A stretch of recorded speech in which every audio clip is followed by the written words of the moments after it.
Assalomu alaykum o'rtoqlar. Men xudo xolisa navbatdagi kachovimizning ichki qismini yig'ib tayyor holatga keltirib oldik. Bu kachovimiz 500 metr kvadrat bo'lgan joyga issiqxonaga, ya'ni teplitsaga buyurtma asosida yasab berilyapti. Kachovimizga ishlatilgan mahsulotlar doimgidek 3 mm qalinlikdagi rossiyskiy горячий list va 32 diametrdagi rossiyskiy beshshovniy trubaladan foydalangan holatda yig'ib olganmiz. Teploobmenniklarimiz mana shunaqa ko'rinishda yig'ilgan.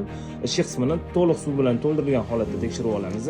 Chunki og'iz qismi va mana bu joylari katta bo'lganligini hisobga olgan holda havo bilan tekshirishimiz ancha mushkul ish bo'lganligi uchun shunaqa holatda tekshirib olamiz. Ustki qismlari tayyor holatda bo'ladi va bunaqa kesilgan tayyor holatda keladi. Ularni ustki qismi yig'ib chiqilgandan keyin kompressor yordamida havoda davleniya berib tekshirib olish imkoniyatimiz bo'ladi. Buyurtmalar bo'lsa bemalol buyurtma qilaverasizlar. Pastda telefon raqamlarimizni yozib qoldiramiz. Har xil turdagi, har xil kvalitadagi modellarga kachovlarni berishga imkoniyatimiz bor. Misol uchun mana gazli kachovlarimiz, kichkina, laxti kachovlarimiz va boshqa